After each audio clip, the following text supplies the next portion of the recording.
Alors, pendant 3 ans, on a eu le déficit de compassion et maintenant, on a le surplus de cynisme. Il est clair, lorsqu'on regarde l'évolution de l'austérité et maintenant des cadeaux de Noël, que la misère humaine considérable provoquée par l'austérité des libéraux n'était pas nécessaire. Il était possible de revenir à l'équilibre budgétaire sans rationner les soins à domicile, sans réduire d'1 demi-million d'heures par année les soins pour les aînés, sans enlever à des dizaines de milliers d'enfants en difficulté leurs orthophonistes et leurs psychopédagogues pendant quelques années, sans rationner les soins en CHSLD, sans augmenter le nombre de patients par infirmière, le nombre de patients par aide-soignant. On a vécu 3 ans et on continue à vivre une austérité permanente qui a été provoquée par une stratégie électoraliste. Depuis le tout début, le gouvernement a rompu ses engagements. Son engagement, c'était, oui, d'atteindre l'équilibre budgétaire, mais de le faire la main sur le cœur, sans couper les services. Et sans couper les services, pendant la campagne électorale, ça voulait dire en augmentant modestement de 4 % par année le budget en santé et de 3,5 % par année le budget en éducation. Et ce que le candidat Philippe Couillard expliquait, c'était que moins que ça, ce n'était pas tenable.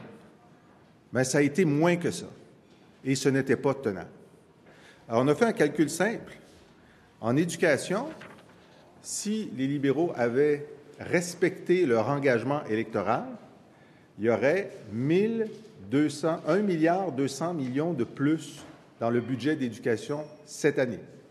Ça, c'est la coupure récurrente par rapport aux besoins que les libéraux avaient identifiés comme nécessaires. Donc, en ce moment-là, dans ces années de soi-disant générosité, il y a 1,2 milliard de moins cette année dans le budget de l'éducation que l'engagement libéral. Et l'augmentation pour cette année, c'est 24 millions.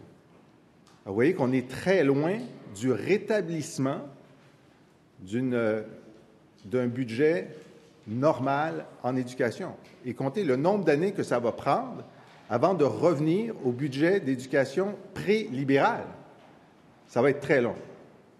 Alors, les libéraux qui pensent que les Québécois vont avaler l'idée qu'on est dans le réinvestissement, on est simplement à 1,2 milliard d'écart entre le réinvestissement et le désinvestissement.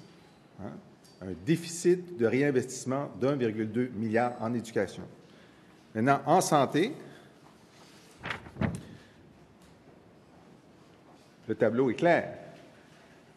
Si les libéraux avaient respecté leur engagement, il y aurait 1,3 milliard de plus en santé cette année. C'est-à-dire que par rapport à ce qu'ils considéraient comme nécessaire, il manque 1,3 milliard et le réinvestissement cette année, c'est de 105 millions. Et vous aurez remarqué que l'addition de ces deux chiffres d'écart égale 2,4 milliards. Il est là, le surplus. Il est dans ce qu'ils n'ont pas dépensé en santé et en éducation. Le déficit de compassion est égal au surplus.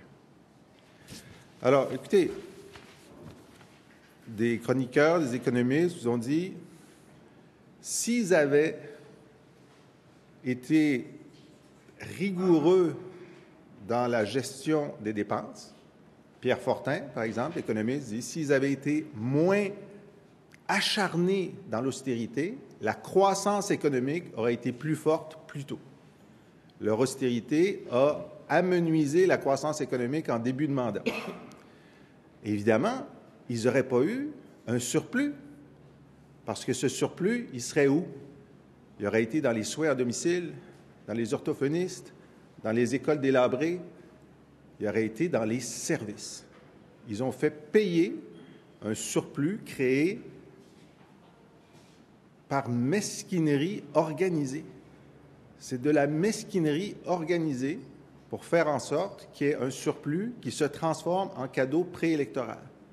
Et ces 2,4 milliards, ils viennent directement du fait que les écoles ont souffert, les élèves ont souffert, les aînés ont souffert, les gens vulnérables ont souffert, les ressources intermédiaires ont souffert. Pendant ces 3 années-là, j'ai rencontré des parents d'enfants en difficulté qui disent « ça n'existe plus des soins continus, on parle d'épisodes de soins parce qu'il n'y a pas assez de ressources ». On a des lettres de CIS qui expliquent à des personnes handicapées que leurs heures de soins à domicile par semaine sont coupées. Pourquoi? Manque de ressources. On a une protectrice du citoyen qui, année après année, dit comment les compressions ont fait mal à des gens dans la réalité. J'ai rencontré des organismes communautaires qui m'ont dit, à partir de maintenant, le CIS refuse de prendre de nouveaux cas en soutien à domicile parce qu'il n'y a pas assez d'argent.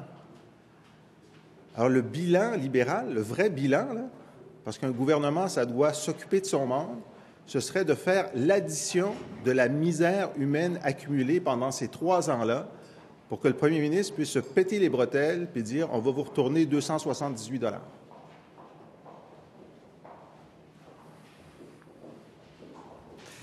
$. 3 choses. La première, je veux simplement rappeler, parce que Jean-François, avec raison, rappelait l'engagement de Philippe Couillard, le candidat, d'augmenter le budget de l'éducation à 3,5 et de la santé à 4 % à l'époque. Ces chiffres-là correspondent effectivement aussi au taux de croissance historique en santé et en éducation et correspondent à ce qui est nécessaire pour simplement reproduire ce qui est déjà. Donc, il ne s'agit pas de réinvestir quand on est à ces taux de croissance-là. On est au niveau normaux. Et donc, à ce jour, là, les déficits qui sont là, c'est simplement pour retourner au niveau normal. Bon. Deuxième point et troisième point, sur la question des programmes des partis politiques. Dans le cas du Parti québécois, le Parti libéral a effectivement volé une de nos bonnes idées, c'est-à-dire celle de donner aux parents 150 $ pour aider à la rentrée scolaire. Et on est bien content du premier pas qui a été fait, là, de 100 $, ce qui a été annoncé hier. Maintenant, nous, on complétera l'effort et on amènera ça à 150 $. Mais c'est ce qui en est pour le Parti québécois. C'est tout ce qu'ils nous ont volé. Dans le cas, évidemment, de la CAQ, il en est tout autrement. En fait, on peut imaginer que le Parti libéral est en train, depuis quelques années, de télécharger le programme de la CAQ. Et hier, on constatera que le téléchargement a été complété et il ne reste plus rien du côté du programme de la CAQ.